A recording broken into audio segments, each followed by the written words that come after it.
Welcome to Swill Helms Horror. We are a growing channel dedicated to bringing you the scariest stories that we are able to get our hands on. So if you enjoy that type of content and like hearing true stories that are guaranteed to send chills up your spine, please leave a like on this video and subscribe to our channel. And be sure to hit that notification bell as we plan on uploading 2 or more times per week.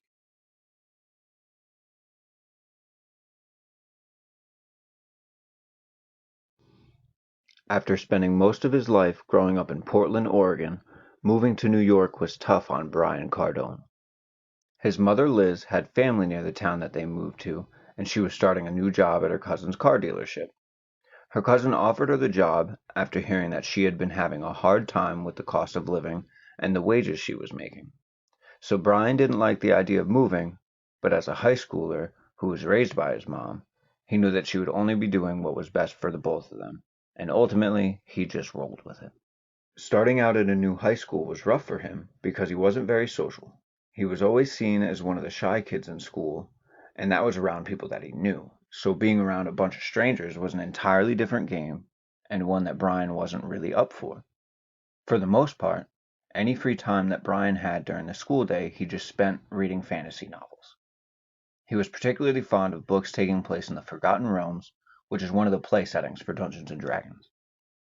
One day, after being in school for a few weeks, while sitting at lunch keeping to himself as usual, two boys from Brian's class approached him and asked him about the book he was reading.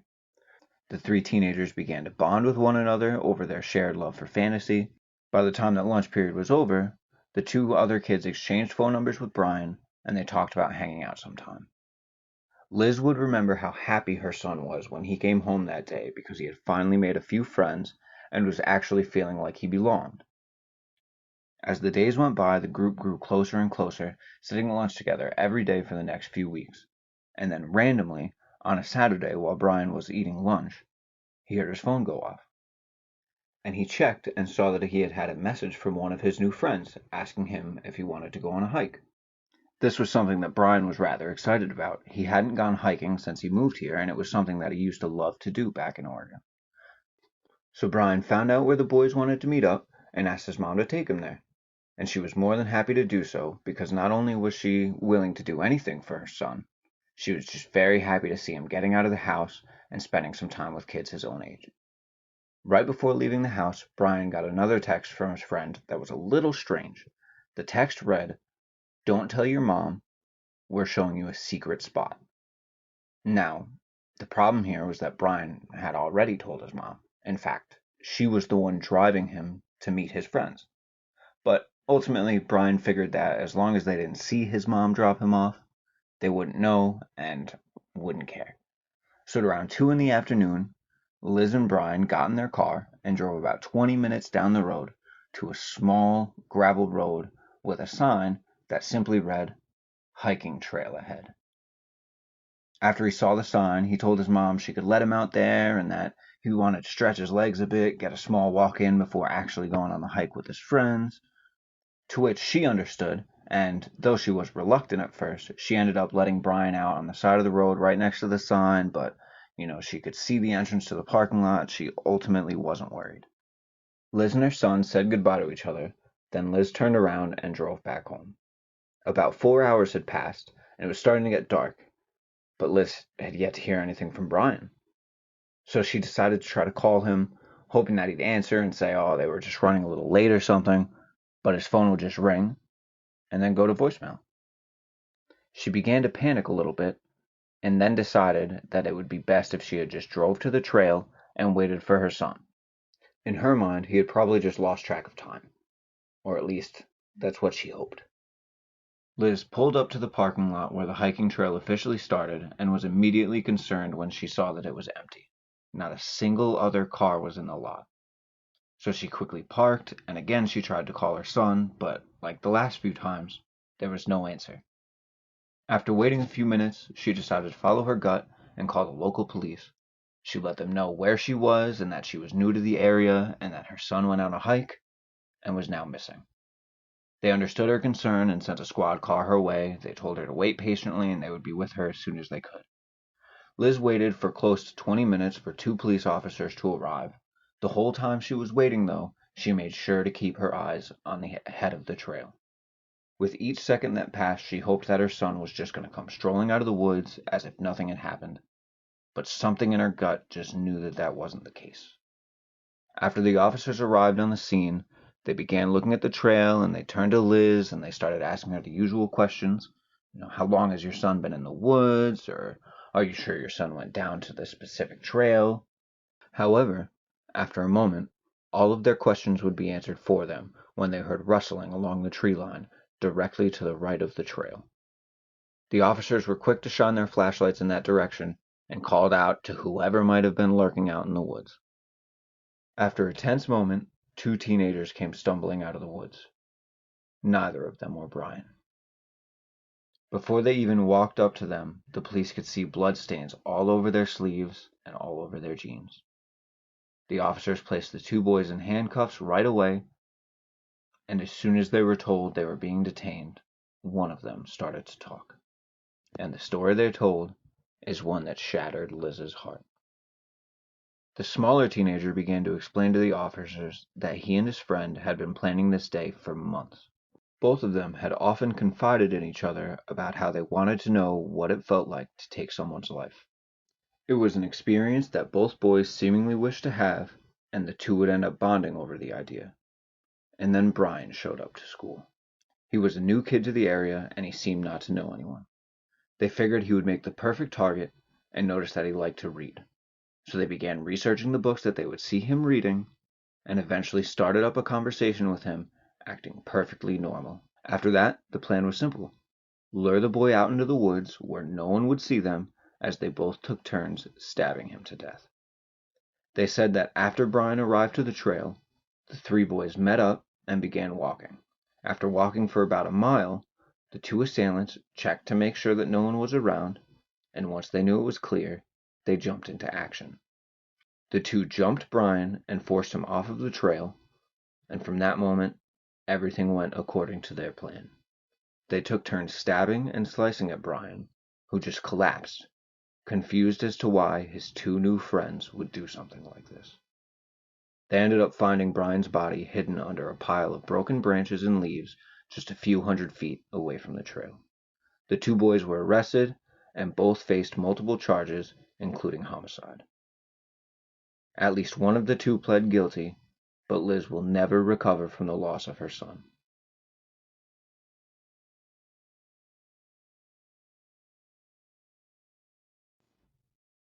Growing up, Juliana and Olivia were inseparable.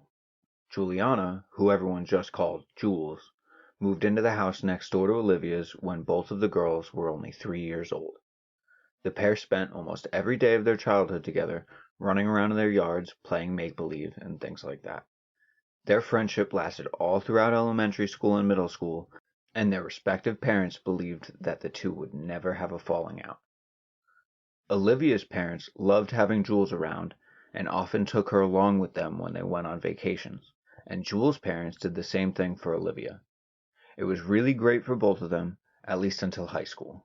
As of right now, it's unclear exactly what happened to cause the two to distance themselves from each other, but eventually the two would hardly interact, and no matter how much their parents asked, neither of the young ladies would care to talk about it. At the end of the day, it just seemed like their friendship had come to an end for seemingly no reason. That was until one day during the summer of 2015, Jules told her parents that Olivia had finally reached out and they were planning a weekend getaway. Jules' parents were thrilled. They couldn't have been happier to hear this and were more than happy to let their daughter spend time with her childhood friend. So the plans were finalized and the two were going to spend time at a cabin that Olivia's family owned. As the days led up to their weekend away, Jules kept telling her parents how excited she was and how much fun it was going to be. She just kept saying, it's going to be like old times. And honestly, her parents couldn't have been happier for her. And then it was the day before her trip, and Jules told her mom that she needed to grab a few things from the store that was right down the road from them. It was only about a 5-minute walk, and it was one that the family had made countless times before since moving into the house. So there was nothing strange about Jules going on her own, and her mom said, "Okay, I'll see you in a little while." What was strange was the fact that Jules never came back. After half an hour of her being gone, Her mother got into her car and drove down to the convenience store to see what was taking her daughter so long.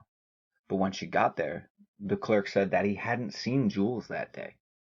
And he knew the family really well because of how often they were in and out of his store, so he was certain that he would have remembered her stopping by, especially if it had been that recently.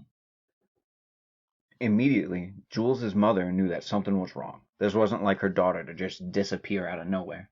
So she drove home, scanning the sides of the road, hoping that somehow she had missed her and her daughter was walking home or something like that had happened. However, when she got home, Jules was still nowhere to be found. She knew that she had to notify the police and her husband to find out where their daughter had gone. And at first, the police weren't really much help. They said that due to the fact that Jules hadn't been missing for more than a day, there wasn't really much they could do, and because she was a teenager, it was likely that she was just out hanging out with friends. So her mother did the best she could do to contact anyone that might know where her daughter was. She called Olivia, and Olivia said that she hadn't heard from her since the night before. Needless to say that Juliana's mom was very worried about her. So those next 24 hours just dragged by, with her mother jumping to the window at every noise that she heard outside, hoping that it would be her daughter walking up the driveway and coming home. But it never was. The next day, an official report was filed and the search for Juliana began. Sadly, for the first 3 weeks, there was almost nothing found that could have led law enforcement to Juliana's whereabouts. It wasn't until someone slipped up that the police knew exactly where to look. You see, over the 3 weeks that Juliana had been missing, Olivia had stopped by her house frequently and spent time with Juliana's family, saying that she was there to show her support and that she needed support herself because her friend was missing too. But, as it would turn out, she was just sticking close to see how much people knew about what really happened. During a follow-up interview with the police that were looking into the disappearance, Olivia lied about this, though, and claimed that she had had no contact with Juliana's family since she had gone missing. This was immediately a red flag for law enforcement because Juliana's mom had already spoken to them about the fact that Olivia was so close to the family and was visiting every day. She thought that she was just being a sweet girl, but the police suspected something much darker. After doing some digging into Olivia and her family, it was quickly discovered that Olivia had an uncle who lived a few miles away from the town that her and Juliana grew up in. Her uncle had one past crime on his record, and it involved an assault charge along with child endangerment. I'm not going to say what he had been arrested for, but just know that this man was the definition of a monster. The leading officer in the case claimed that the only reason he acted as quickly as he did was because of a gut feeling that he had when he found out who Olivia's uncle was. He now knew that somehow Olivia and her family were involved in Juliana's disappearance. 4 police vehicles consisting of 7 officers drove out to the cabin that Olivia's uncle lived in, and due to the terms of his probation, they didn't need any form of warrant to search his property. And it wasn't long before Juliana was found, and all of the officers were devastated for what she must have been through. As they entered the cabin, they heard a muffled scream sound coming from underneath them. They moved some of the furniture around and immediately found a hatch leading into the floor. When the officers opened up the hatch and shined their lights in, what they saw was a concrete hole underneath the floor that was about 4 feet deep, 5 feet wide, and 6 feet long. Curled up on the cold ground was Juliana. She looked emaciated, and her eyes were barely responsive. She had been kept in the cabin with Olivia's uncle and one of his friends for 3.5 weeks, and the two did the unspeakable. When they informed Olivia's uncle that they had found Juliana, they placed him in handcuffs, and he immediately began saying that it was all Olivia's idea. He would go on to tell law enforcement that his niece told him that Juliana was bothering her at school and that she wished she would just disappear. This was also when he let them know that he had been infatuated by her since she was in middle school, which is right before her and Olivia stopped spending time together. After hearing this, Juliana's parents believed that something might have happened all those years ago, and that she had been too afraid to talk about it. Though Juliana was now safe at home, she was carrying scars that would follow her for the rest of her life, both mentally and physically. As for Olivia and her uncle, both were found guilty in their cases and are currently spending time behind bars.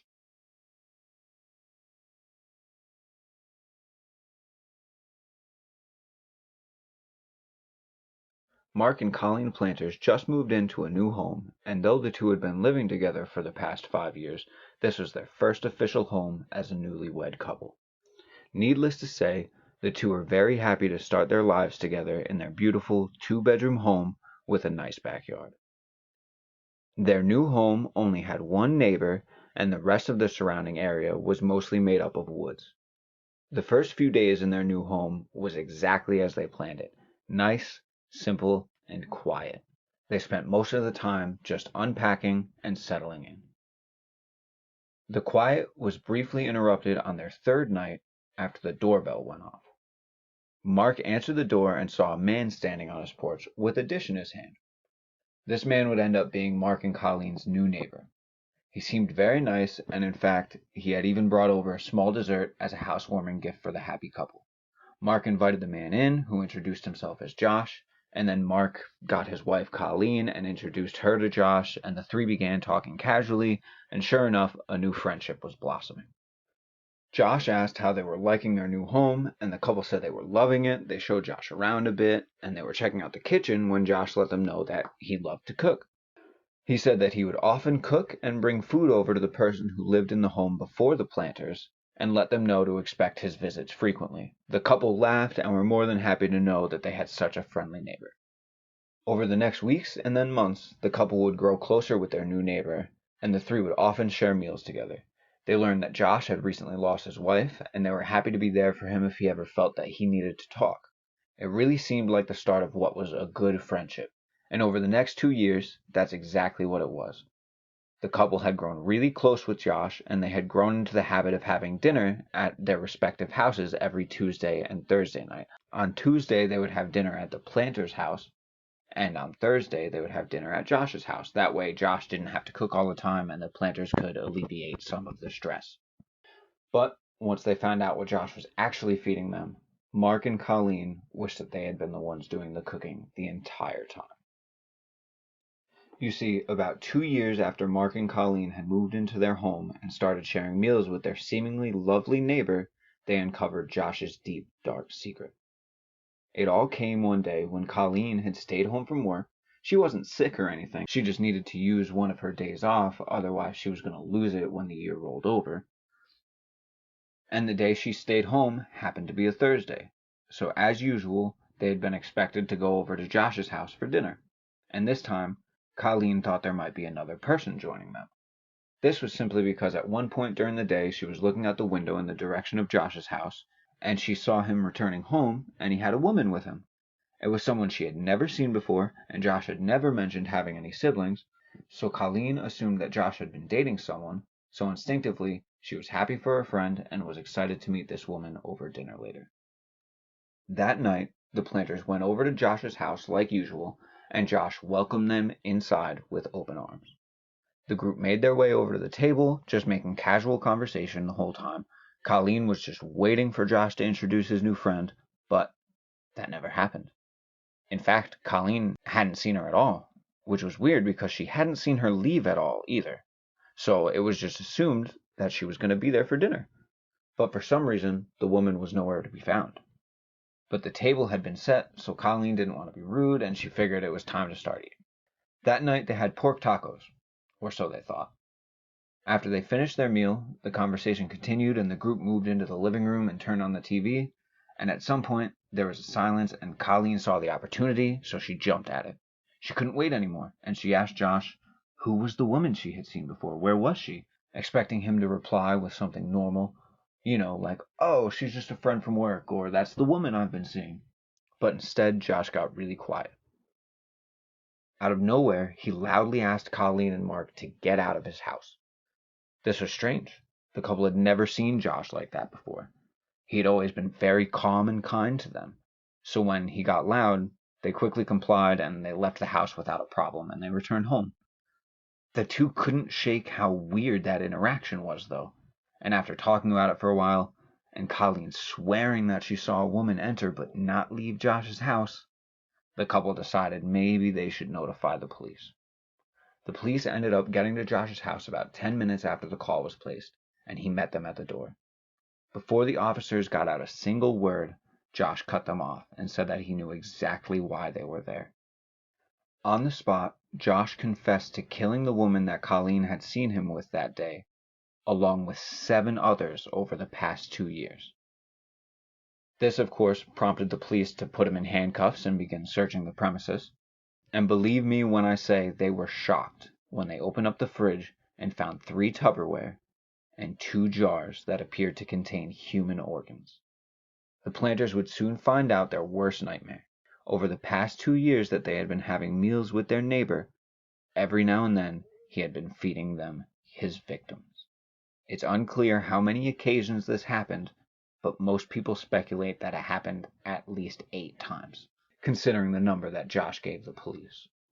Mark and Colleen have since sold their home on account of the haunting memories and have both been seeing therapists to help them wrap their heads around what they had been unknowingly doing all those years. As for Josh, he received multiple life sentences and absolutely 0 chance of parole for his horrible crimes.